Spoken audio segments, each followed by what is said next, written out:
Patsy Paxton, are you on here or is somebody filling in for you? I'm here. Hi, I don't have a detention report on this Mohammed Ahmad person.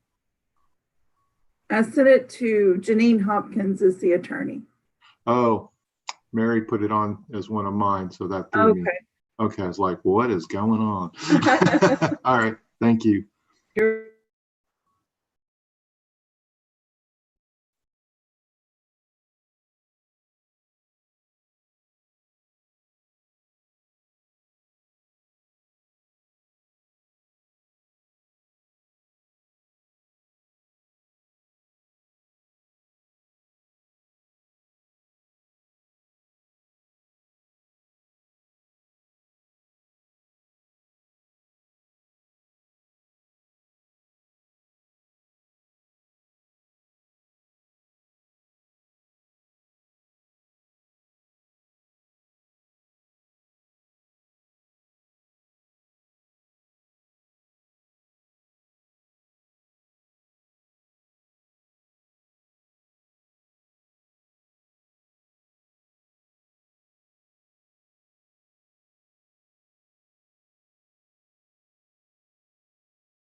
Thank you, Lisa.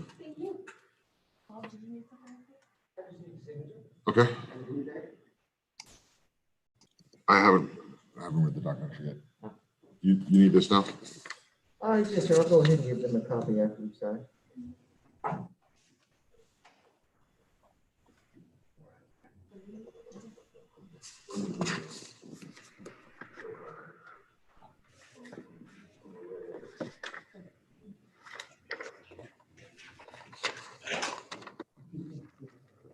You give his child and parent those copies. Thank you.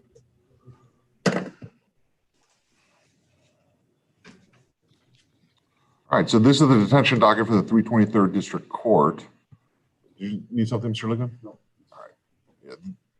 Sorry. So on October 29, 2020, I just want to go ahead and say, in compliance with the Texas Supreme Court Emergency Order number 24, we are not conducting these proceedings in person. However, we are conducting them remotely via Zoom.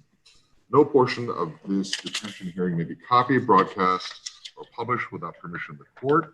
Violations are punishable by contempt of court of up to 6 months in the Tarrant County Jail and up to a $500 fine. In compliance with the Texas Supreme Court order, with the compliance with Tarrant County Judge Glenn Whitley's order, this courtroom is closed to the public, so to comply with the Texas Constitution, Article 1, Section 13, we are broadcasting these proceedings on YouTube on a live stream so the public has access to the proceedings in this courtroom on this date. All right, let's go and start with Mohammed Ahmed. Yes, sir. Hello, Mr. Ahmed. I'm Judge Kim. This is a 10-day detention hearing. You've been here for 10 days, so I'm reviewing your case to decide whether to release you or to keep you here. If I keep you here, you see a judge every 10 days while you're here. You do have a right to remain silent. You have a right to an attorney. Ms. Hopkins is your attorney. Is she here today? Hello, Ms. Hopkins. You see her? Okay. All right, so Mr. Ahmed, so you've been here for about a month. You're level 1 outstanding since, I guess, 3 days ago. So we issued a warrant for you for electronic monitor violations. The day after you released on electronic monitor, Dad called and said you had gone out the night before and you were around the apartment complex. He thought you were smoking weed with friends. So you went out of range of EM and you pretended to not know the EM rules. Oh, you said we didn't explain the EM rules to you. So we issued a warrant for you. September 30th, you came home after going to school, but left again without permission. So you were picked up by Euless PD. Really wasting the police department's time. This is back on September 11th. You were arrested for evading arrest and an old criminal trespass that we reopened. And there's a domestic report that your father called because you were fighting him. And you had already left the house. He was upset because you skipped school and cussed at your dad when he found you at the pool during the school day. So, yeah, so the police came, found you, you ran from the cops. They eventually got you because the police always get you. So while you were escaping, you jumped over a neighbor's fence. So now you have a criminal trespass charge.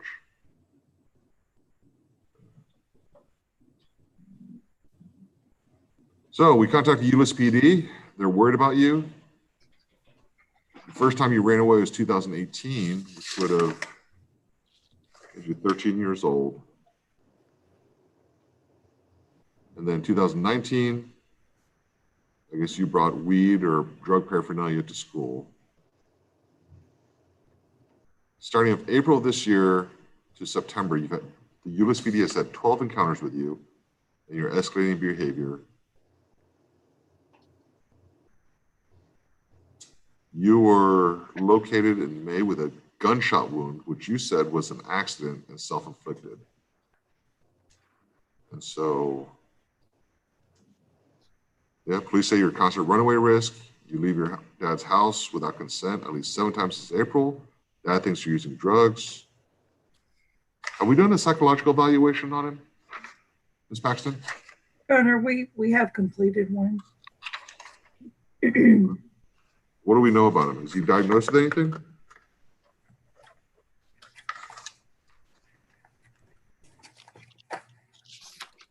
Let me look real quick, Your Honor. Your Honor, if I may respond. Yes. The psychological evaluation indicates an unspecified disruptive impulse control and conduct disorder. Mm-hmm. And ruled out was parent-child relation problems and unspecified cannabis-related disorders. Okay. Those were ruled out. Ms. Paxton, how low did his behavior level drop? Your Honor, on the 9th or the 8th, I think it was the 8th, he had a physical altercation with a peer. So he was confined, 3 confined on the 9th. Since then, it's been outstanding, 1 acceptable, back and forth. All right. Well, Father is present on the Zoom screen, Your Honor, as well. Dad, are you here?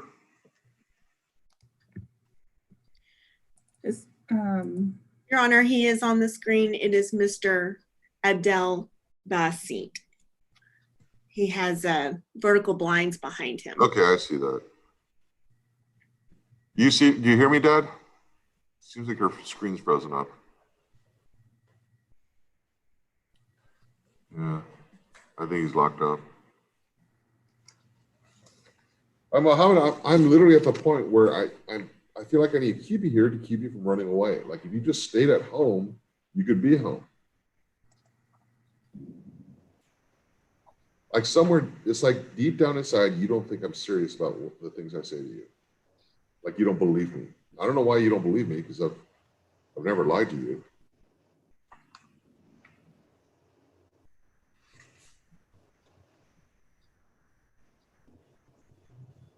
But Ms. Paxton, we released him on September 30th, right? Yes. No, September 29th. And then on September 30th, he violated his EM. Yes, that's correct. Came in October 1st, and he's already positive for marijuana. Yes. And how long was he in before we released him?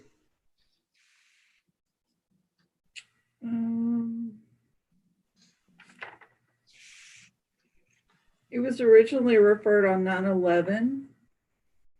So he's here for about 3 weeks. Yes, sir.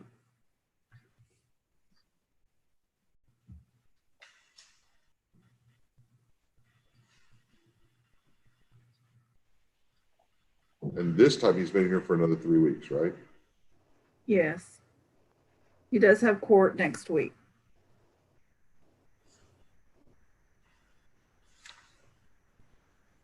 Well, here's the thing, Mohammed. Ms. Paxton, can you tell me exactly how many days he was here before we released him on September 29th? I can look, Your Honor. Okay.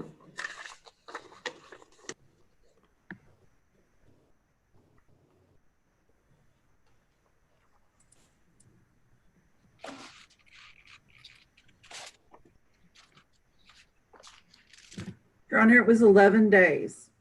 He was here 11 days. Yes, this time he's been here 20 days. But he got in a fight. Yes. Yeah. All right. So, Mohammed, this is what I'm doing. You were here 11 days. I'm doubling it. You have to be here 22 days before I release you, but it starts over whenever you get in a fight. So you drop down to level 3. So when was the fight, Ms. Paxton? October 8th. Okay. So you're looking at, well, October 8th. See, 22 days. Yeah. So I'll go ahead and release you tomorrow on electronic monitor. You violate again. Next time it's going to be 44 days that you have to be here. Yes, sir. You said tomorrow? Yeah, tomorrow, October 30th. First time you're here for 11 days. You basically said, I don't care what Judge Kim thinks. So this time it's going to be 22 days before I release you on EM. If you smoke weed again, or if you cut off your EM or violate your EM again, we'll bring you in. Next time it'll be 44 days. If you violate again, next time it'll be 88 days. I'm just going to double it every time. So it's up to you. If you want to be here at Kimbo for 44 days next time, then go ahead and smoke weed again, or violate your EM again, or fight your dad again, or skip school again, or any of these things. You either be the kid you're supposed to be. If you want to be treated like a kid and you're let out and given chance after chance, then act like a kid. If you act like a grown-up, I'm going to treat you like a grown-up. It's all on you. You understand? Yes, sir. All right. It all starts with the respect for your old man. If you respect your pops, then you and I don't deal with each other. If you're disrespecting him, you and I will deal with each other all the way up until your 19th birthday. All right? Yes, sir. All right. Thank you. Thank you. All right. Victor Alvarado.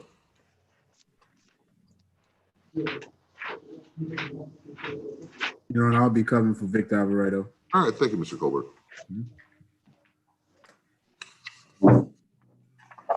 All right, Mr. Alvarado, I'm Judge Kim. This is a detention hearing.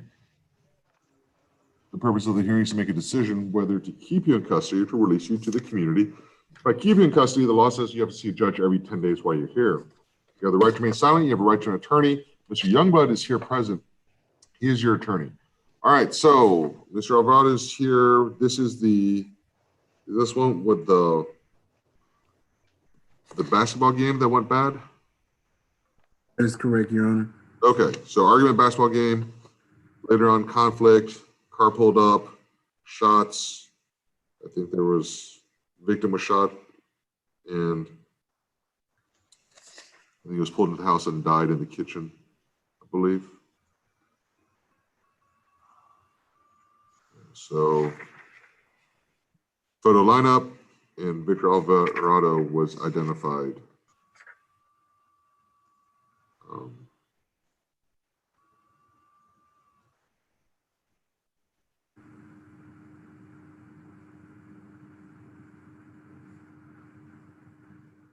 Yeah, that's right. Guy in front yard tried to go back in the house. They heard a pop. He grabbed his chest, collapsed inside the kitchen. So witnesses describe the truck, young Hispanic males. There's a video. Witnesses match the description. There was surveillance video as well. All right, so we have a certification hearing scheduled on September 17th or November 17th.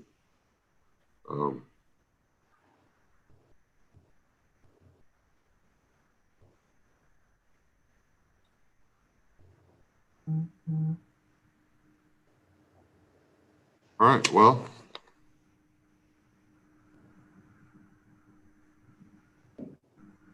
he's been here for 202 days.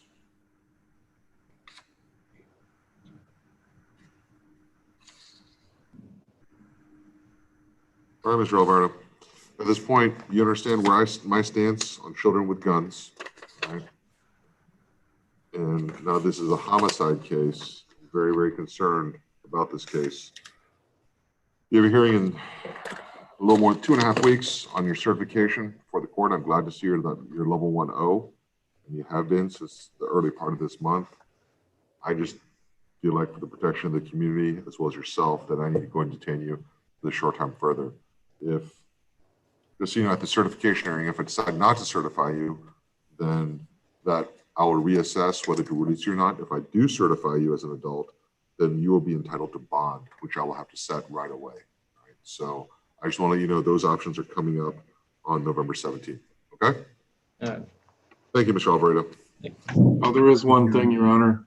Yes, sir. Before he gets away, you asked me to remind you that you said this to him every time. You are being patient with the fact that because of various reasons this hasn't moved forward. He's getting close to, or maybe is 17. And you told him that as long as he remained on level 1A, you would be disinclined to transfer him to an adult jail. Yes. Just want to remind him that you, I won't call that a deal, but that's your thinking on the matter. Right. Yeah, as long as he's an example of good behavior, I want him here. I want his leadership here. Thank you. All right, thank May you, I be Mr. excused? Yes, sir. Have a good day. Thank you. Okay. All right, Mr. Bazan, I'm Judge Kim. This is a 10-day detention hearing. You've been here for 10 days, so I'm reviewing your case and deciding whether to release you or keep you here. If I keep you here, you see a judge every 10 days. Mr. Gladstone is your attorney. Mr. Gladstone, are you here? There he is. Okay, do you see Mr. Gladstone? Yes, sir. All right, and Come here.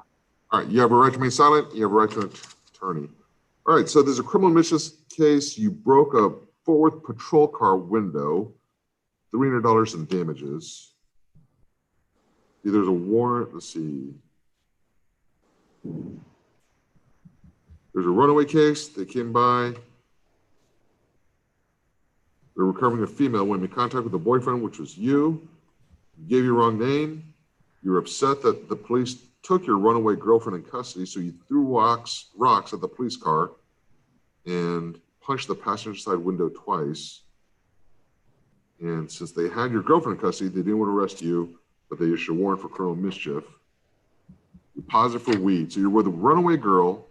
You're 14 years old with a runaway girl smoking weed and punching police cars and throwing rocks at it. And normally I would just say, this is just youthful angst, but you're level 3 confined right now. And so if you can't behave here, you're not going to behave at home.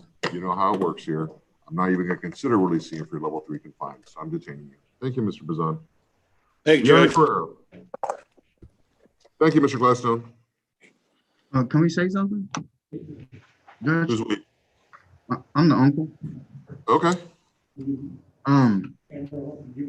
I don't understand, like, cause y'all let him out on level 3 last time and he wasn't ready. And Who's then, y'all? Well, the court last time, whenever whoever was in charge of releasing them and stuff like that, because So the that- process released them, judge, and he wasn't ready. So And which judge released him?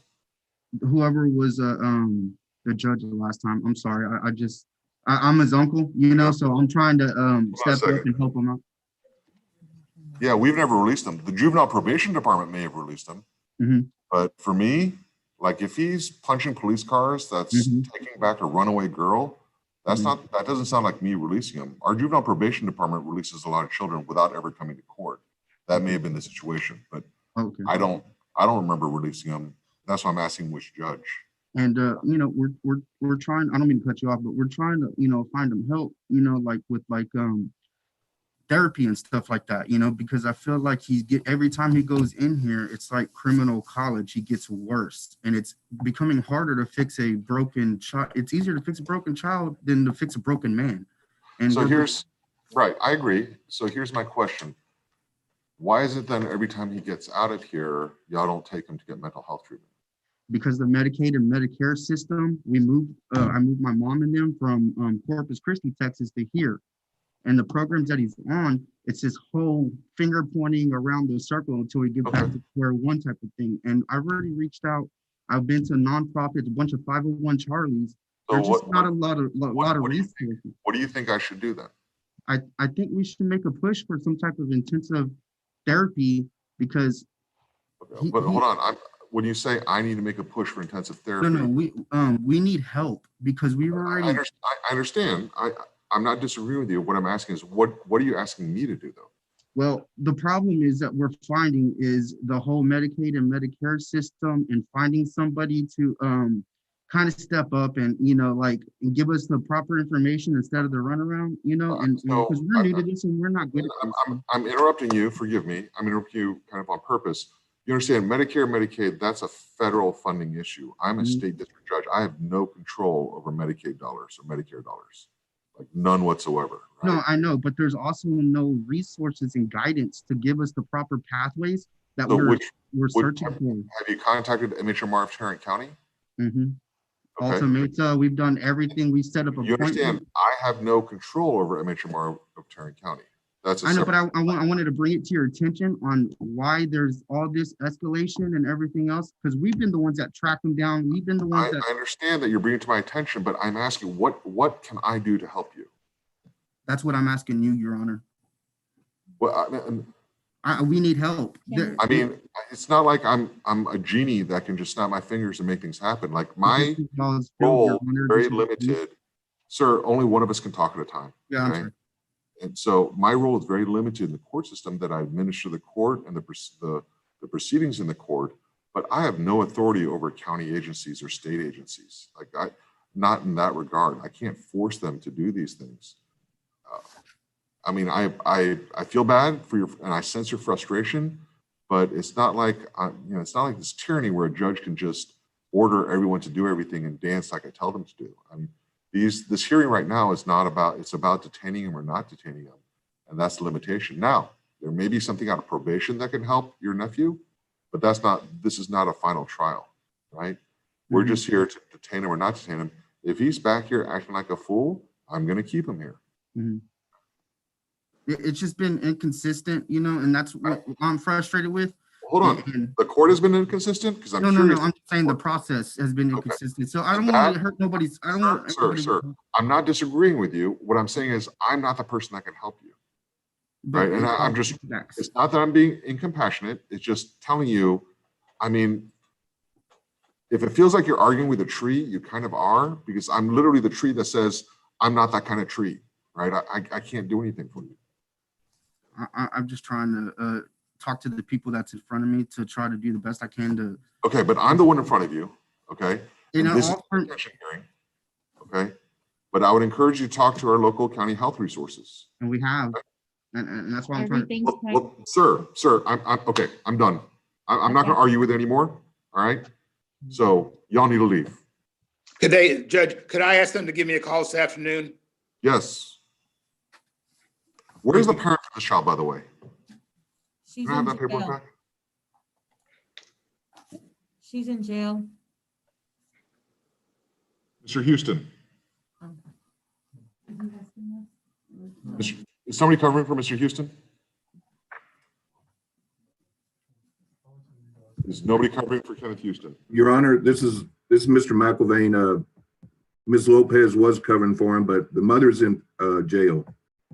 What about the father? I don't believe he's in the picture. Okay. Mr. Gladstone, Yes, sir. clearly I need to appoint you as the guardian ad litem for this child as well. That's fine. If I can have the uncle give me a call this afternoon, I'd appreciate that. Yeah, whatever information that you need. So, All right, thank you, all Judge. right, thank you. All right, Brianna Carrera. Judge, Yes, sir. may I be excused? I'm done with I have no more detention. Yeah, yeah. I appreciate your politeness, but if you slipped out, I wouldn't have known. Okay, So, have a thank great you. I appreciate the courtesy. So, Ms. Carrera, welcome back. I'm Judge Kim. As you know, it's been 10 days, and I need to decide whether to keep you here and release you. If I keep you here, you see a judge every 10 days.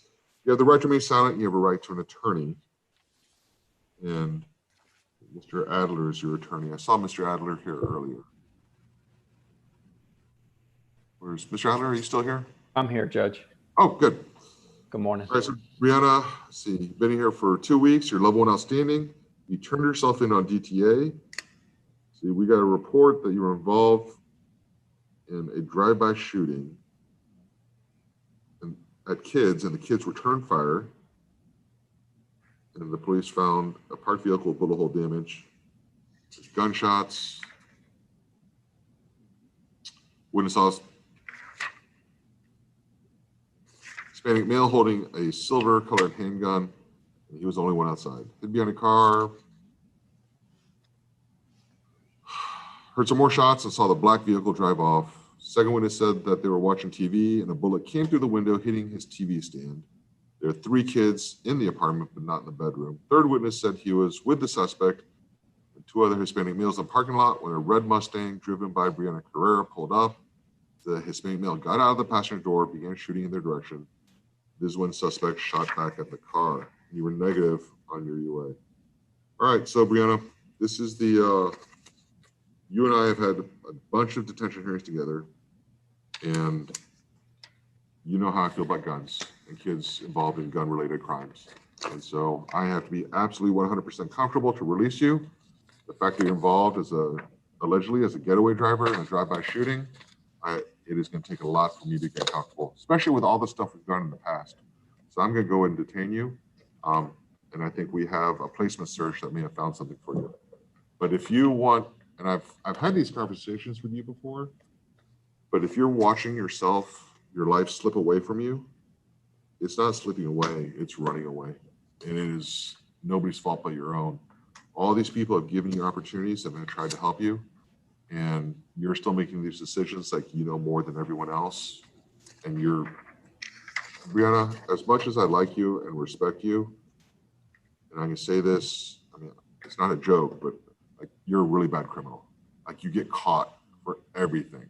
Like you can't live that life. Some people are lucky, some people are not lucky. You are not a lucky person. Yes? I just don't understand, you know, 'cause the only person that said they saw me do anything was with the people who shot at me that day. I can't hear you. The only person that said I did anything that day was with the people who shot at me. And it just doesn't make sense, you know. You're saying that a guy got out of your car, the car you were driving, got out, fired some shots, and you drove off. Nobody was with me, Mr. Kim. That's what they're saying. That's what I'm basing it off of. The law of parties in Texas, and you and I've explained to you the law of parties. When 2 or more people engage in a crime together, they're all guilty of the same crime. I understand that, Mr. Kim, but you tried to help me so many times, and it's just, I left, you know, I left everything, and that's why they came and No, Brianna, all right, so look, you didn't leave everything. I remember, because I follow up with you, even though you didn't have a pending case, because I see a bright future for you. But you were supposed to move out of county and resettle and get away from all these people, but you got a job here in Tarrant County. You kept on coming back to Tarrant County. You were hanging out in Tarrant County. Like you were lying to everyone else. Yes, Brianna. I got my job transferred over to Dallas, and I changed my gym just before. Yeah, But it but never- that doesn't change the fact that you lied. Right? That's the thing. It takes a lifetime to prove that you're an honest person. You're an honest person. It actually only takes rumors, not even fact, for you to be a liar, to destroy your credibility. You actually lied to probation about where you were and that you're not coming back to Tarrant County. So, No, sir. Whenever everything happened, my probation officer was the first person I called. It's just not, it's not right. well, no. Hold on. You're not the victim here. Don't make yourself the victim. You're the one that's involved in all these engaged in organized crimes, the fights, the criminal trespasses, the everything else. You're not the victim here. Don't disrespect true victims. I'm not trying They to. deserve better than that. It is your poor decisions that brought you here, and for me to enter your life and you to enter mine. It's your fault. It's not their fault. You're not the victim here. I'm not going to put up with you being the victim. So I'm detaining you because you keep on making bad decisions, and one day somebody's going to die, and it's going to be your fault. Thank you, Brianna. Alexis Clark. I'm sorry? Did they bring the child? Okay, we'll do that last. Yeah, we'll do that last. We'll be in person and last. Okay, so the next one's Micah Dunn.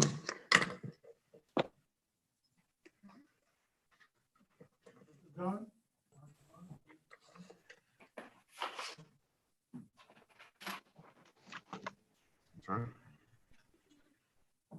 Okay.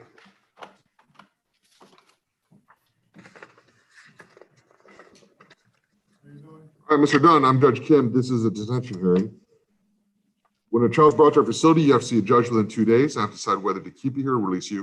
If I keep you here, the law says you have to see a judge every 10 days while you're here. You have the right to an attorney and your right to remain silent. All right, so we replaced you on probation for burglary of a habitation. Back in March, you were ordered $384 as restitution, and you have paid $0. So I'm gonna let you know, just because of that, I'm detaining you. But let's look at your case. So you're placed on probation for 1 year back in March. You're supposed to successfully complete TCAP, 48 hours of community service, and restitution.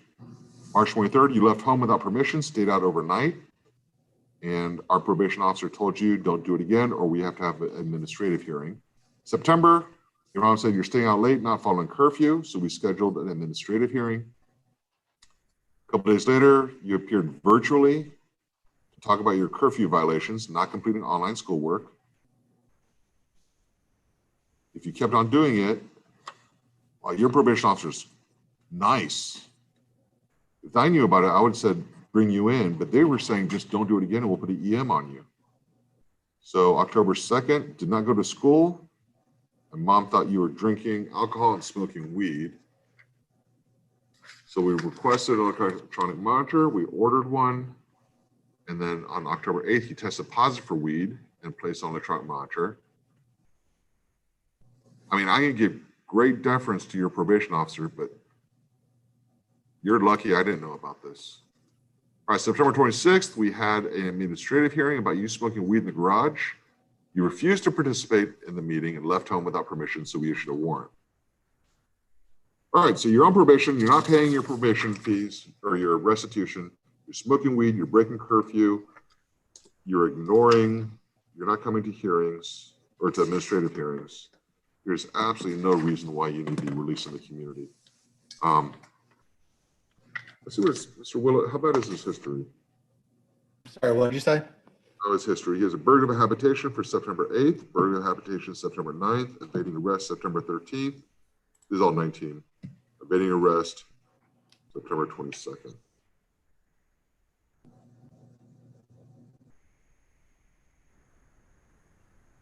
Talking about TYRC for weed. Yeah, I don't, again, nobody has yet to bring me any kind of peer review study that shows you can treat weed use. It's not an addiction. I don't know, Mr. Willett, you're a magician, do your thing, but I'm kind of pessimistic about this kid.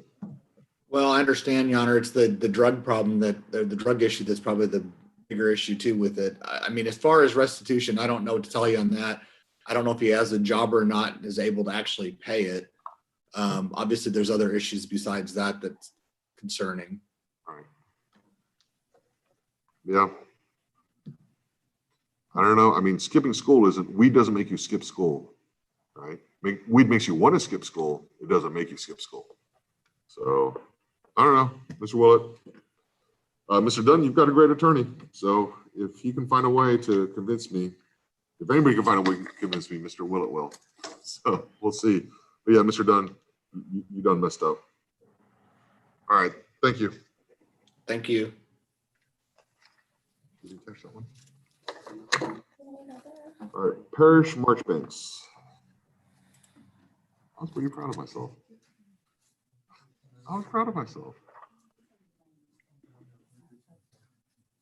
All right, Mr. March Parish, I'm Judge Kim. This is a detention hearing. When a kid's brought to our facility, you have to see a judge within 2 days. I have to decide whether to keep you here or release you. If I keep you here, you see a judge every 10 days while you're here. You have the right to remain silent. You have a right to an attorney. Candace Taylor is your attorney. Miss Taylor, there we are. Good to see you. You too. All right, so you have no history of this department. Fort Worth PD brought you in yesterday about 1 o'clock. There's Central High School, there's a fight. Evidently you had started a fight with another student, was separated by an SRO and an AP. Assistant principal was holding you back, but you broke free, hit the security officer in the back of the head with a fist while he was holding the other individual back.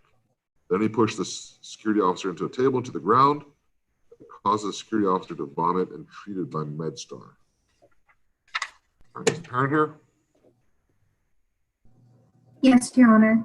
Okay, are you mom? Yes. All right, what's going on with Parish? Tell me, like, this is a pretty big first time to be here. So give me information. So I was actually at the school when this happened. Oh, why were you at the school when this happened? Well, I brought them lunch and him and my daughter. Ma'am, can you take off your mask maybe? It's coming very muffled. Yeah. So I had been aware of this issue before. Paris's second year at Central, this is a group of guys that had been bothering him. So he did make the school aware. He talked to the assistant principal and they were aware of this issue. When I brought Paris his lunch, I guess in passing, he ran past one of the guys and that's when the altercation happened. So I wasn't actually in the building, I was actually outside.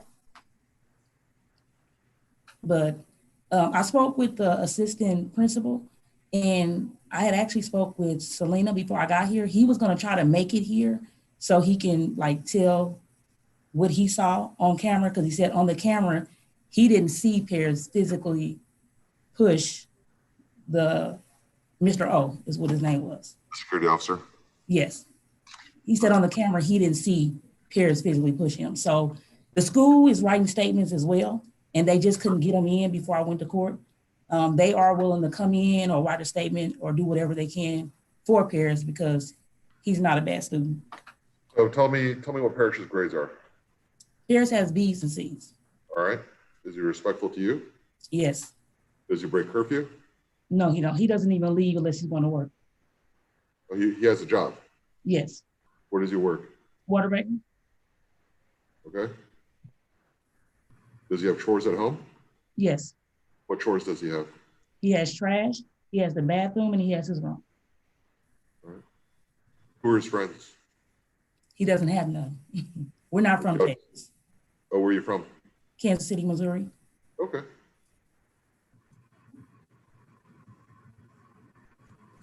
You have disciplinary problems in Missouri? No, never had any issues with the law or anything. You smoke weed? Now, they called me this morning and said he does. I didn't know anything about it. Did we give him a drug test this morning? Oh, Your Honor. I'm sorry, Ms. Aguirre, what'd you say? No, he was not drug tested, Your Honor. Okay.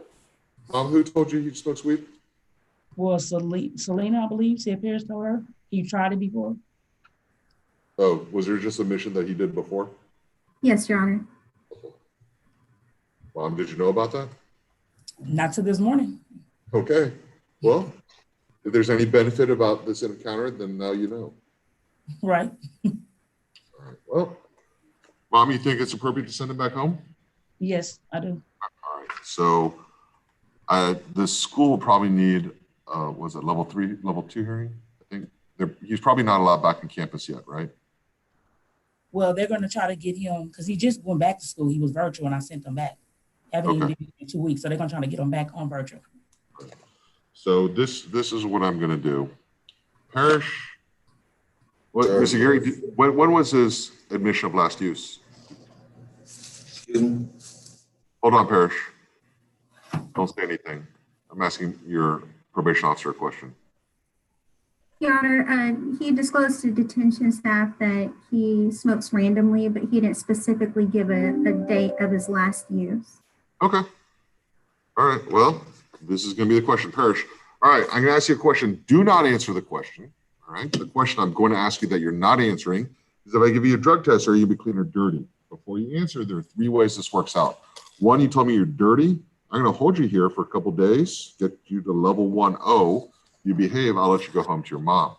However, if you tell me that you are clean and you are clean, I'll let you go home today with your mom. Like, she won't even have to leave the building. The problem is, if you tell me that you're clean, we test you and you're actually dirty, then I'm going to make you stay here, get to level 1-0 and hold it for 3 days. Now, that being said, it's up to you to tell me, if I give you a drug test, are you be clean or dirty? Sure, no. I'm sorry? I can answer now. Yeah, you can answer now. Dirty. You're gonna be dirty. All right. So, Mom, good information for you, right? For you to know. When was your last use? Like 2 weeks ago. 2 weeks ago. Who'd you get it from? Excuse me? Sorry? Excuse me? Who'd you get it from? I don't know his name. All right, we're not gonna play this game.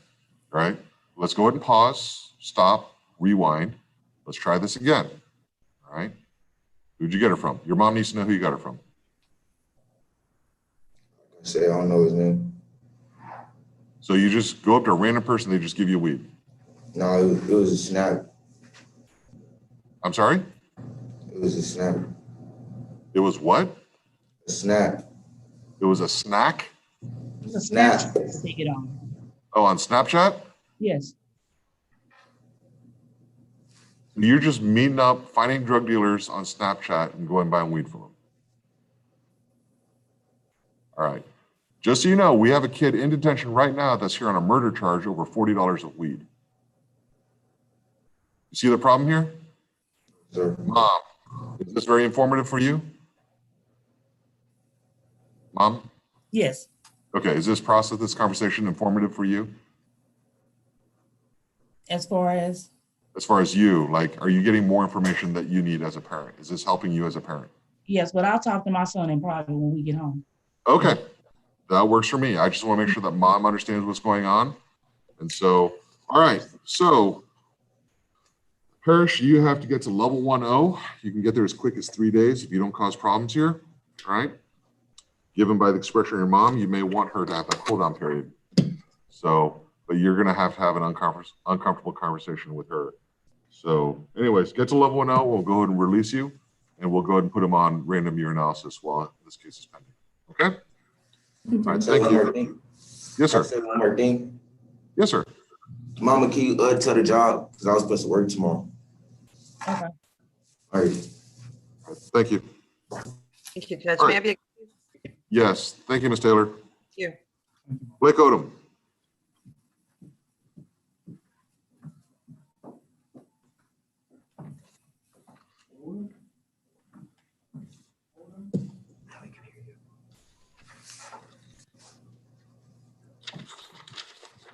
All right, Mr. Odom. Yes, sir. All right, I'm Judge Kim. This is a detention hearing. When a kid's brought to our facility, you have to see a judge within 2 days. You have to decide whether to keep you, release you, or keep you here. See a judge every 10 days. You have a right to remain silent. You have a right to an attorney. Ms. Hamrick is here and she is your attorney. So, Mr. Odom, you are 16 years old. You were on probation for burglary by habitation from September 10th, so like just over a month ago. And so yesterday, about 4 o'clock in the morning, Richland Hills were dispatched for a burglary call. 2 males attempting to break in a car. Victim observed one of them in between his cars, and one of the car doors open. Saw the males run east from his home. A Richland Hill sergeant saw a vehicle reversing in the area that the victim reported that the suspect ran towards. So the sergeant did a traffic stop. Males were inside the vehicle. Blake was in the front passenger seat. So they searched the car, found a light blue and pink wallet with coins inside, debit cards, credit cards, insurance cards with different people's names. They questioned the 2 adult accomplices who admitted they were all breaking into cars throughout the night. They brought you to Kimbo. So you're on probation for burglary of a habitation. Now you get arrested for burglary of a vehicle, and you're positive for opiates. And so, all right. Well, Blake, you can't be on probation for stealing things, get arrested for stealing things, and using drugs. And so I don't think you really understand what probation is about. So I'm going to go ahead and detain you. Let's go ahead and start a placement search on this child. All right. Yes, Your Honor. I'm going to do this one pretty quickly because this child obviously doesn't want to accept any kind of supervision. Thank you, Mr. Odom. Catriel Richardson.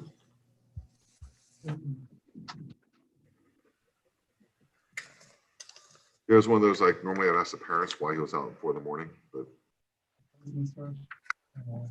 I almost feel like they can't do anything to this kid. All right, Mr. Richardson, I'm Judge Kim. This is a detention hearing. When you brought here, you get to see a judge within 2 days, and I get to decide whether to keep you or release you. If I keep you here, you get to see a judge every 10 days while you're here. You have a right to remain silent. You have a right to an attorney. Your attorney is Mr. Brad Shaw. I don't think Mr. Shaw is here today. Oh, there he is. There's Mr. Shaw.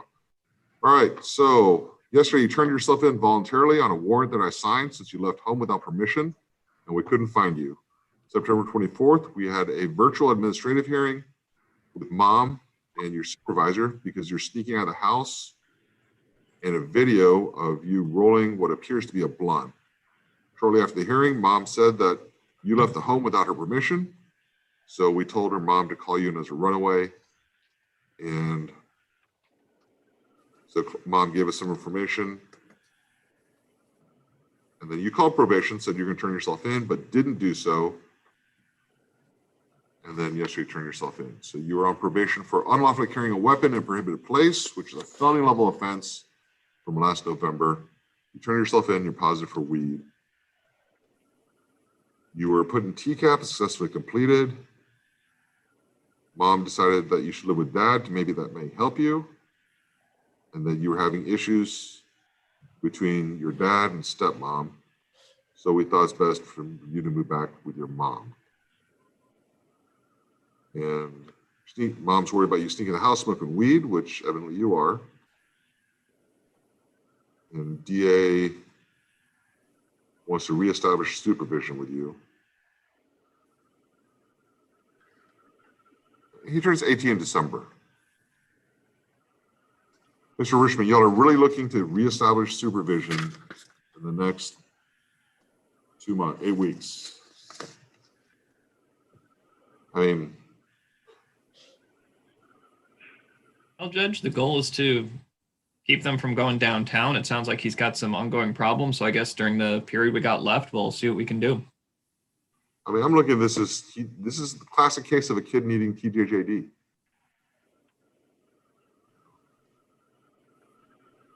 So, all right, well, mom's here. Miss Richardson, I guess you're Sidra Richardson. Yes, sir. I'm here. All right, well.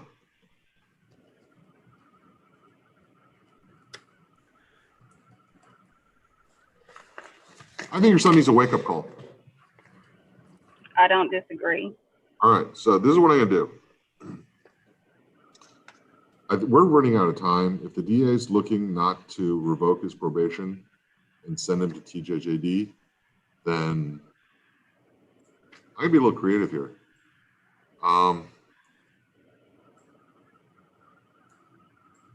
We don't have any other DAs here, right? Mr. Richmond, you're the only one? Correct. This is not my case. I can look up and see if there's any notes about what the assigned DA intends. Can you ask Miss Smith to pop on? real quick. Is she available? Let me see. Or Mr. Shaw, you're the attorney, right? Yes, I am. All right, Mr. Shaw, downtown misdemeanor court. What's typical CTS for a weed case? Less than 30 days. At 2 for 1, right? Yeah. Okay. Well, this is, considering how little time we have, this is what I'm going to do, Catriel. I'm going to go ahead and, so since you're 17 years old, the law says I can either hold you here in the juvenile facility or downtown facility. All right. And so what I'm going to do is I'm going to hold you downtown in the central lockup in the downtown jail with all the other adult inmates. And since typically kids get, or not kids, everyone gets about 30 days credit time served at 2 for 1. So that ends up being 15 real days. So I'm going to go ahead and release you in 15 days, after 15 days in the county jail. So you know what's going to happen the next time you're caught with weed. Now, this does not go down as a conviction for you. It doesn't work like that. It's just this is, I think, the best that I can do. So going forward, you know what's going to happen when you get caught with weed. All right. Yes, Mom? I have a question. So you said that you're going to send him to county Yes. for 15 days. Yes. Because he is 17. Yes. What happens at the end of that 15? Because he has not been attending school. I don't know where he's been. We set down ground rules. He was back with me for less than a week, and every day it was something different. He snuck out, left the window open. So I need to know what my responsibility is after he is released from Tarrant County, because I've already gotten truancy contact for him. And, he has already informed me when he came back that his desire was to leave when he was 18, which is going to be December 24th. So I need to know what my responsibility and accountability, because he cannot come back to my home. Right. Well, we can send him to CPS. They can hold him for 2 weeks or for 6 more weeks before they discharge him. But yeah, I'm sorry you're going through all that. I can't do anything about the truancy stuff. That's with the JP courts and the municipal courts. All I'm saying right now is I feel like we've run out of time to help this child. If he's going to be a knucklehead, he's going to be a knucklehead. That's his choice. So I just want to give him a taste. Mr. Smith, the reason why I asked you, thank you, Mr. Richardson. Typically downtown misdemeanor case, first time possession weed case, CTS offer, what is it usually about 30 days? I'm sorry, Judge Cameron's asking me. Oh yeah, asking you, Okay. downtown misdemeanor days, first time possession of weed case under 2 ounces, typically about 30 days. Yeah, it's 30 days, anywhere from CTS to 30 days or a deferred offer, something around there. Yeah, so I'm just trying to get Mr. Richardson here. Keeps on smoking weed. He's on probation. He's sneaking out of the house. He wants to be a grown-up. And so I just wanted him to experience what the grown-up consequences are. Yeah, this is my best effort to rehabilitate him and to teach him. Yes, Mr. Bose? Officer DeBose. He also, he expires on November the 4th, so that's also in a week. Okay, do we have a motion to modify pending? Oh, no, on the course of motion, the court will extend his probation to his 18th birthday. Okay. So just if we can request that Donna to get me the jacket or the clerk to give me the jacket. So that way he knows 2 for 1, 30 days, 15 days. I'll release him after 15 days in county as a rehabilitative effort. So, I mean, if he wants to keep on smoking weed and carrying weed around, he knows what he can expect every time he gets caught with it. Okay. So, Mom, to answer your question, though, yeah, unfortunately, the law says you're still the responsible adult as the parent until his 18th birthday. You can go through a process of emancipating him. I don't think it's worth it because by the time you get a court date, he'll already have turned 18. Okay. So, I mean, if he doesn't come back to my home, I mean, call as a runaway. And that's it. So do I have to pick him up from county because I'm still responsible for him until his 18th birthday? Legally, yes, but factually, no. The sheriff isn't going to hold him until you pick him up. It's not like juvenile detention. The sheriff will just let him out the door. Okay. Okay. But you know, I mean, he wants to be a big boy, so he can be a big boy. Yes, he does. And Judge, I have tried everything that I possibly can in this past year. I really have, sir. Ms. Richardson, And I look at what the notes are, and I'm impressed by your level of engagement and involvement at this point in your son's life. You have done far more. If we could have more parents like you in Tarrant County, so many of Tarrant County's problems would go away. We need more parents like you. And I wish so many parents that come through here could see the amount of caring and commitment you have for your son, because there's so many children that deserve it that don't get it. And unfortunately, and I'm going to be very blunt, here's a child now that doesn't deserve it, but is getting it, and it's wasted on him. So maybe one day he'll wake up and realize that he's not so smart after all. He doesn't know everything, and maybe mama was actually really trying to help him, but that's not going to happen between now and December 24th. And you and I both know that. All right, but Mom, God bless you. I have a tremendous amount of admiration for you. Okay? Thank you. Thank you. Thank you, son.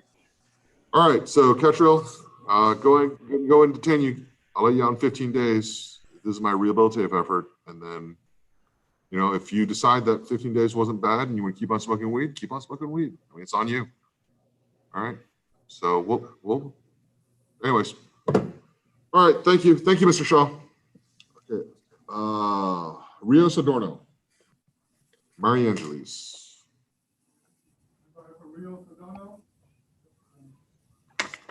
That's rehabilitation, right? That's right. Oh yeah, Ms. Smith, that's all I needed, so you can go back to your business. Thank you for being here. Thanks, Judge.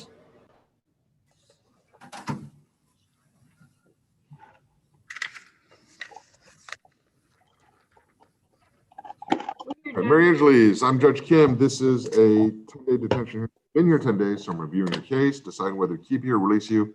If I keep you here, you get to see a judge every 10 days. You have a right to remain silent. You have a right to an attorney. This is, let's see. Is this the one?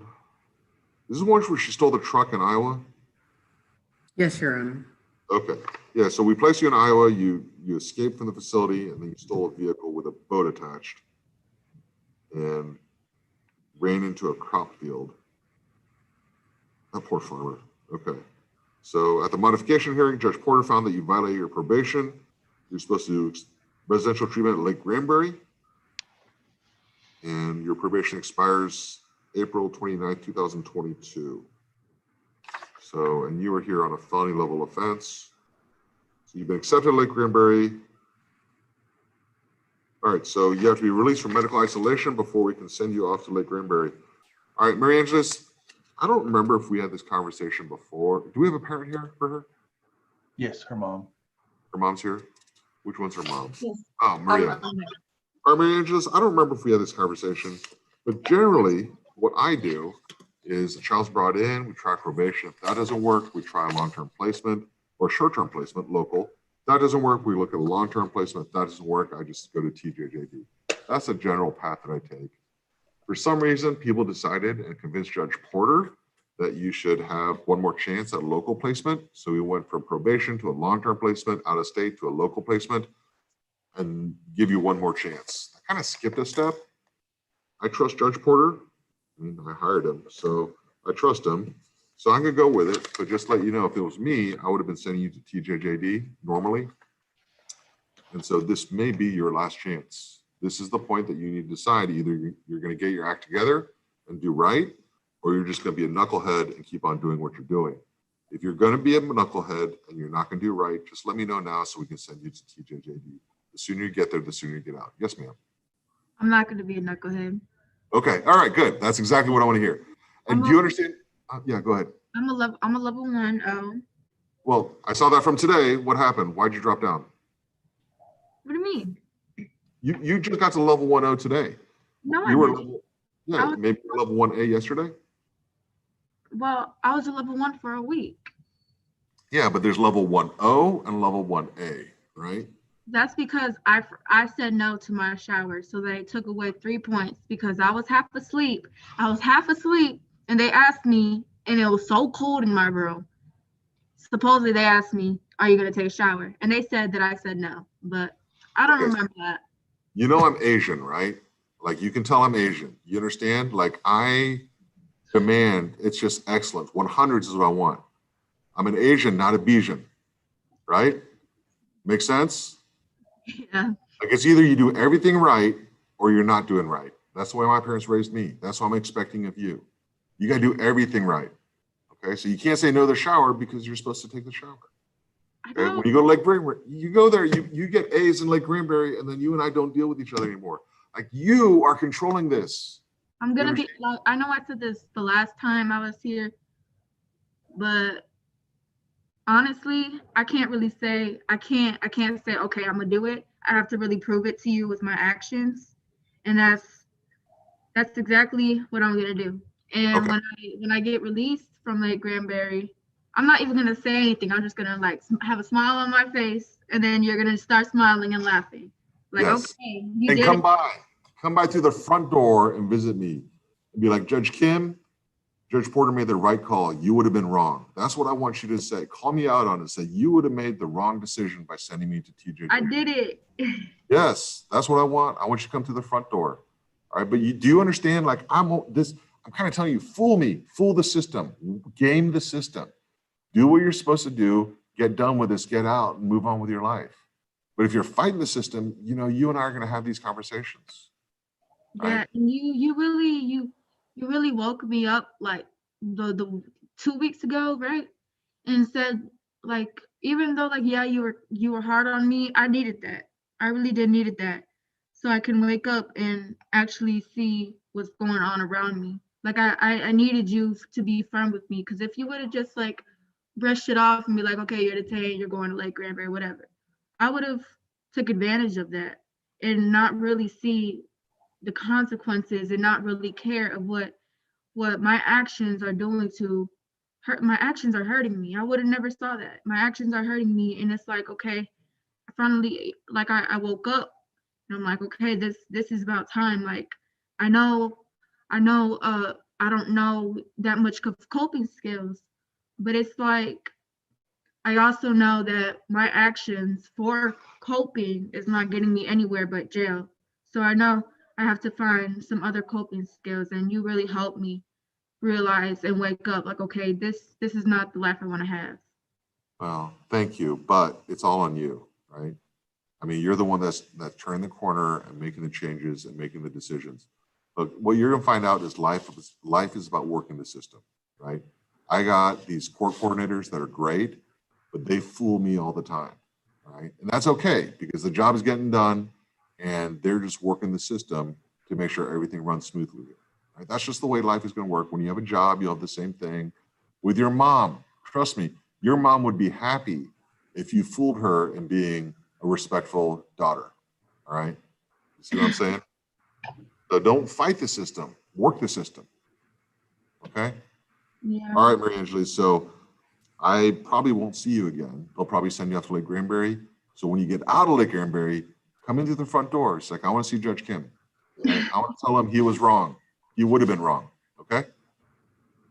All right, thank you, Mary Angela. I tested negative for COVID. And okay, oh, good. They kept me in my room just in case, so I don't really know what's going on. No, they'll let you out soon. I'm sorry about, there's just a quarantine period that we have to do for these placements, and we have to keep you separated. So, but no, keep up the good work. I'm glad you're level 1 now. Thank you. Okay, they that said, means a lot to me. thank you. The nurse said that if the other kids come back positive for COVID, that they're gonna have to keep me in here for 14 days.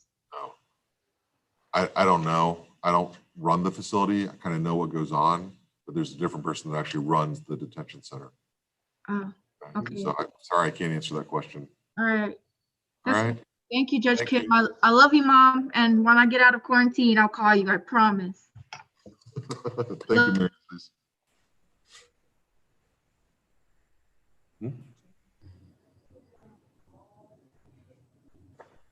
No. My parents are? Yes. All right, Mr. Sparks. I'm Judge Kim. This is. Yes, I can't see my parents on here. Nobody. Well, the question is, Ms. Blair, are the parents here? Yes, they're coming in, Judge. Okay. Mm-hmm.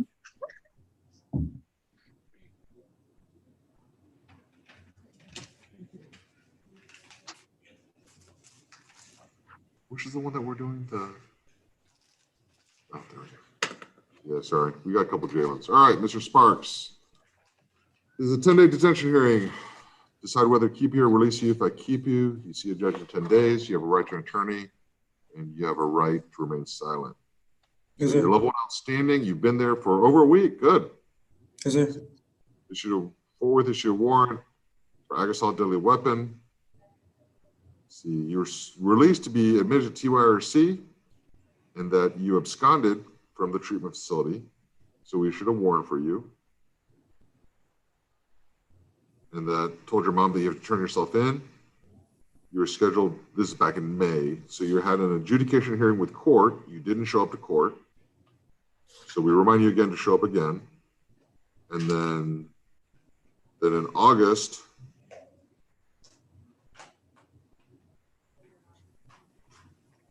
sorry, this one. So August, there's domestic disturbance.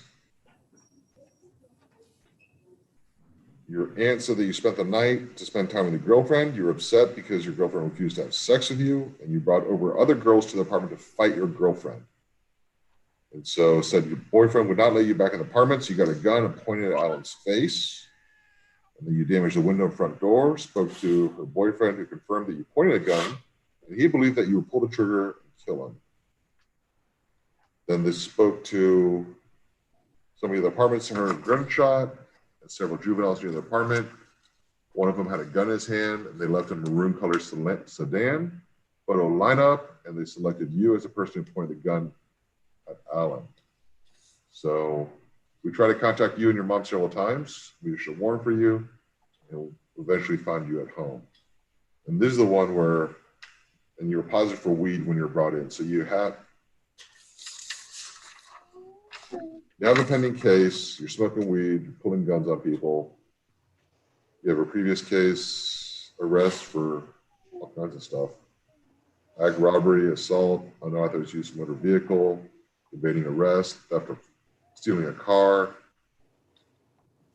threatening a public servant. What is a threatening a public servant case, Ms. Blair? Is that police officer or teacher? Hold on one second, Judge. The police officer, Judge. Police officer, all right. So he's got 2 pending felony cases for evading arrest with a car that caused serious bodily injury and threatening a police officer. And we issued a warrant for you for skipping court. And then you pick up an aggravated deadly weapon using a firearm. And you're smoking weed. And this is the one where I got a disagreement with mom, because I advised mom that had you found him and brought him in, I would have kept him in custody for skipping court, and he wouldn't pick up this ag assault case. So anyways, Jalen, yeah, you know my policy, kids with guns. That's something I just don't tolerate. I'm one of the few judges that actually just draw the line there, and that's where I draw the line. So I'm going to go and detain you. We do have court with next week, though. Judge. Yes, Judge, sir. This case has progressed since the narration in the offense report. The last charge related family members, and they have contacted the DA. The situation wasn't the way it was reported. They are not willing to pursue the charges, so that charge, as serious as it is, may well be disposed of. And the last time we were before the court, I don't know if the judge remembered that we were supposed to come back to adjudicate this case, and pending the search for placement, you will release him. And now the current situation with the placement is that because of his intellectual deficiency, they may not be able to find a placement. So we are looking at the option of probation, and Janet has asked the probation to suggest other options or other services. So is level 1 outstanding? We are ready to sign the paperwork to get adjudication done, can be released, placement search. So he's doing everything that the court is asking him to do. the offense report is always repeating the same thing as if we are still status quo, but that's not the case. Was it dismissed yet or not? Is it still pending or dismissed? The ag assault case. It's still pending, but I have added additional information which the court can also factor in to determine the seriousness and the proper weight to give to that particular charge. And I'm not saying that we are disposing of, but I'm saying we have progressed to the point where the court said, you are come with adjudication on this case, pending the time we find placement, I will release him. And that's what we're all working to. It's not because, it's not his fault that they can't place him. It didn't cause his own IDD situation. So keeping him there, I don't know that is in his best interest, or keeping him away from his family because of his psychological problems. It may actually be worsening his psychological problem because he's getting frustrated. I'm even glad he's controlled today because he's not acting out the way he did when he got your attention 2 settings ago. And I'm glad he's controlling himself today. So, Jalen, what's your street name? They call me Lil Jalen or Pop Out, but they call me Pop Out because look, I rap.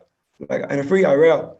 And if I made Pop Out, I mean it's like Pop Out gang, but I made Pop Out so everybody can. So my name, cause everybody it had a gang. Somebody had a gang called Pop Out Gang, but I made it first. So I was like, I'm finna name my name Pop Out. If everybody, so I started rapping and stuff. Everybody call me Pop Out because they like their name that I made. You understand that if you're on probation, yes, sir, that I'm gonna put you back on the porch, right? Yes, sir. Like you're stepping off the streets while you're on probation. You understand that, right? Yes, sir.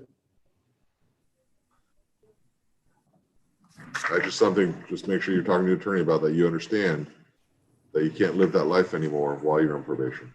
Yes, sir, I understand. I would not be on social media either. Yeah. Oh, y'all learned your lesson, didn't you? Yes, sir. that's impressive. Because you know what happens when I see you on Instagram with a gun, right? Yes, sir. I come back in here and not release them. You come back in here.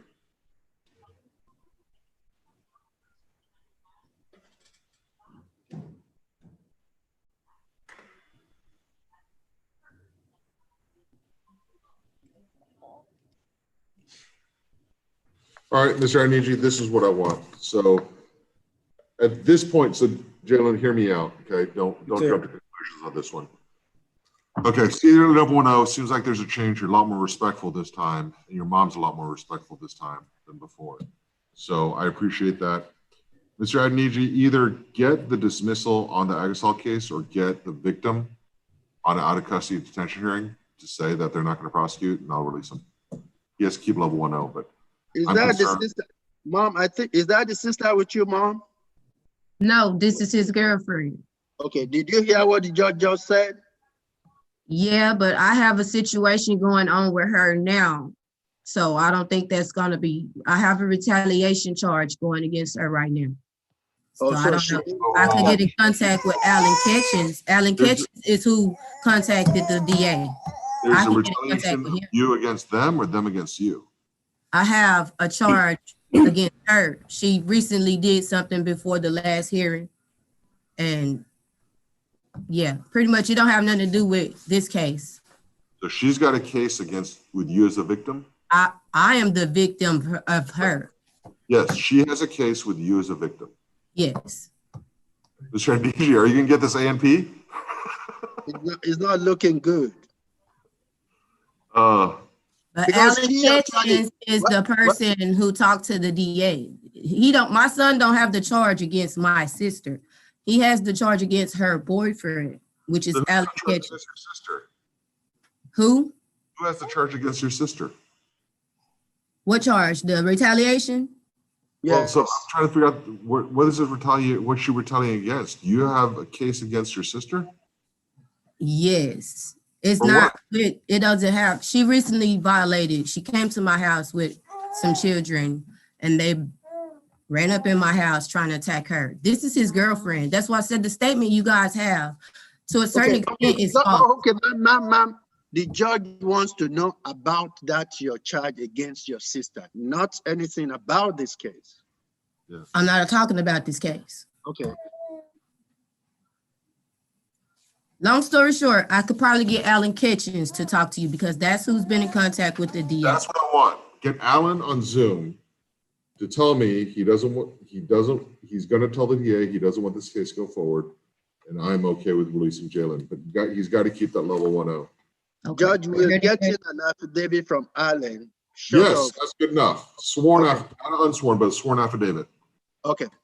Appreciate All right. Judge. Jalen, you understand where I'm at? Can y'all repeat that? Yeah, so I want Alan, your aunt's boyfriend, to sign a sworn statement saying that he's not wanting to prosecute, or the DA dismisses the ag assault, the gun charge, and your level 1-0, I'm okay releasing you on EM, okay? On the next detention? No, we don't have to wait till 10 days. Whenever they can get it to me, I can do it. I'll do it. Whenever he say he got to write a statement, right? Well, yes. Mr. Adnif, you'll write this. I got a question. Yes. Can he come to Zoom? Like, can he come to the Zoom? Yes, that works too. All right. Okay.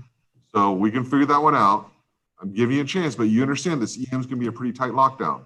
Yes, sir. All right. And so, what a mess. You said whenever you said whenever they get in contact with him or get him in front of the Zoom camera. What I'm telling you, Jalen, your attorney knows what's going on. You've got a good attorney. All right. So he will work on this. He wants to get you out. He's fighting for you. Okay. You understand where I stand on kids with guns. Yes, sir. That's a really big deal for me. Your attorney understands that. He respects that. You got to respect that too. I respect. Okay. All y'all, all your friends, y'all got to start respecting that. Like, Judge Kim doesn't mess around with guns. Right? So, I think everybody in the county knows that now. So, anyway, Jalen, do your part. Keep your level 1-0. Don't ruin it for your attorney. Don't make him do all this work. And you drop down because you act a fool, and then he can't get you out. Yes, sir. All right? Okay, thank you. Thank you, Love you, Judge. Jalen. I love y'all too. Appreciate it. Felicity Willingham. Am I free to leave, Judge? Please. Good to see you, Mr. Adney. Thank you, Judge. Your Honor, I'll be covering from Felicity as well. All right, thank you, Mr. Colbert. All right, Felicity, I'm Judge Kim. You just turned 14 years old.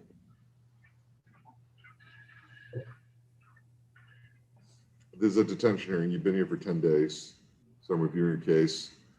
Figure out if I release you or keep you here. If I keep you here, you see a judge in 10 days. So October 14th, you were a runaway. We issued a warrant for you. You left your home on October 4th.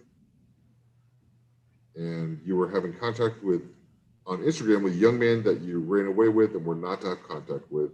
And you were at his house when they found you. So mom is asking to release you to your dad's sister on electronic monitor. They agreed that that would be a good place for you to live here in Tarrant County. So, is this mom? No, that's my aunt. Your aunt, okay. Aunt, who is this boy that she The mom's here. Oh, mom's here too. Hi, mom. Lakeisha. Hello. How old is this boy that she ran away with? I'm sorry, say it again. Who's this boy that she ran away with? So the boy is not the original boy that I thought it was when she ran away the very first time this summer. This was someone she met on Instagram, from what I understand. You know his name? The name that I was given was Tevin. Okay. You know how old he is? I was told he was 18. 18. Your Honor, may proceed. Yes, Mr. Colbert. Your Honor, once Felicity was detained, she gave some information to the detention officers at that time. They got information. Police was called out. She did have an interview with ACH, Your Honor, on the 22nd of October. Once upon a release, ACH will get in contact with mom or aunt to have her schedule a visit for office visits for some more testings regarding that, Your Honor. Okay. Also, Initially, when she was placed on supervision, FPP was denied due to the fact that she was already participating in ACH, a counseling program. However, that has been wrapped up. It's our goal to refer this young lady back to FPP for services. Okay. All right. So Felicity, you understand you're on probation for stealing a car, and you're smoking weed while you're on probation, and you run away while you're on probation. You understand I can send you to TJJD because of this, right? Yes, sir. Okay. I just want to make sure that on no uncertain terms that you understand I can send you to TJJD based on what you've already done. Not even look at the future, but what you've done in the past, you've done enough that this could happen. Do you understand? Yes, sir. So going forward, Felicity, what you have to understand is you've got to impress me. Impress me, okay? You've got to act like a 15-year-old or 14-year-old girl, okay? If you want to be treated like a 30-year-old lady, then I'll treat you like a 30-year-old lady. But if you want to be treated like a 14-year-old, where I'll give you chances and I'll work with you, I'll try and find a way to put you in a better position in life with your mom, with your aunt, or wherever, then you got to act like a 14-year-old child, okay? That doesn't mean be a brat. That means stop trying to be an adult, okay? That's what I'm expecting from you. If you act like a juvenile and you want to be treated like a juvenile, I'll treat you like a juvenile. But if you're going to try and act like a grown-up, I'm going to treat you like a grown-up, okay? I'm trying to make this as simple and as clear as possible. I'm trying to show you respect by not hiding my words, but by putting it all out there. You understand? Yes, sir. Okay, that being said, so there's going to be some interviews and some questions. If I find out that you're hiding information, that you're not being truthful, right? That you're trying to protect people, then you're acting like an adult. I'm going to treat you like an adult. It's very, very simple. Either you're a child or you're not a child. And you're the one that is controlling this story, okay? Yes, sir. All right. So, Mom, Aunt, I understand your concern. And are you convinced that Felicity's not going to run away if I release her to you? Well, I'm not convinced. I'm just praying that she doesn't. I mean, I would have never thought she would have did it this last time. So Felicity, how long do I have to keep you here to convince you not to run away? Can you repeat that? How long do I have to keep you here to convince you not to run away? I already convinced myself that I'm not going to run away, so I'll say not any longer. Okay, so you understand that Judge Kim is not happy about the idea of a 14-year-old girl living on the streets or on couches or in any place but her home that her mom approves. Do you understand that? Yes, sir. You understand I am not going to tolerate you running away again. Do you understand? Yes, sir. This goes back to if you want me to treat you like a 14-year-old young lady, I will treat you like a 14-year-old young lady. But if you want to act like a grown-up, I'm going to treat you like a grown-up. And grown-ups, I'll just keep back here because I can't keep them from running away. Right? Yes, like sir. we're communicating right now, right? Yes, sir. You understand where I'm coming from, right? Yes, sir. Okay. So what I'm saying, what your mom is saying, what your auntie is saying is stop trying to grow up. Just be 14.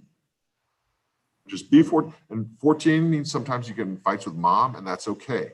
Because mom, believe it or not, she got in arguments with her mom too when she was 14. That's just the way it is, right? It's okay to be frustrated. Okay? It's okay to be upset. It's not okay to go run off somewhere. It's not okay to be somewhere that your mom doesn't know about or doesn't approve of, okay? Yes, sir. Now, you've been here long enough to know about Judge Kim and know how I act and how I think, right? Yes, You understand, I don't play around with foolishness. If you're going to be a fool, I'll treat you like a fool. Okay? Yes, sir. All right. So if I put an EM on you, are you going to cut it off? No, sir. If I put an EM on you and tell you that you got to stay home, are you going to stay home? Yes, sir. So if we have an uncomfortable conversation later on because you cut off your EM and ran off, you understand you don't have a whole lot to say to me, right? Yes, sir. Okay. You're asking me to trust you? Yes, sir. I'll trust you. Okay. You got to participate. You got to participate in those interviews. You got to stay. You got to sleep where you're supposed to sleep every night. Okay. Yes, sir. All right. Thank you, Felicity.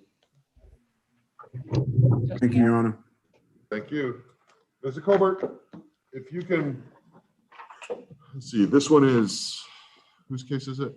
It's Ms. Castillo's. Mr. Colbert? Yes, sir. Okay. If you can pass a message on for her to follow up with me on this one and keep me appraised of what's going on, especially with the forensic interviews. Will do, Your Honor. Would you like the communication be via email? Yeah, email's great. Okay. Thank you, Mr. Colbert. Thank you, Your Honor. Have a good day. You too. Thank you, Judge. Thank you. Thank you, Mr. Clay. So what is this? Paris Heath. Oh, that's in person. All right. So at this point, in compliance with Texas Family Code, Chapter 54.08C, which states that any proceeding involving children under the age of 14 shall be closed to the public, unless the court finds the interests of the child or the interests of the public would be better served by opening this hearing to the public. Being unable to do so, I am now closing these proceedings and I will discontinue the YouTube live stream.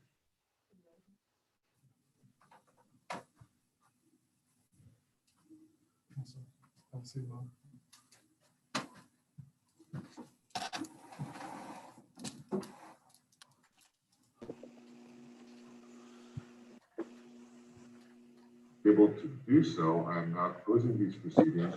Discontinue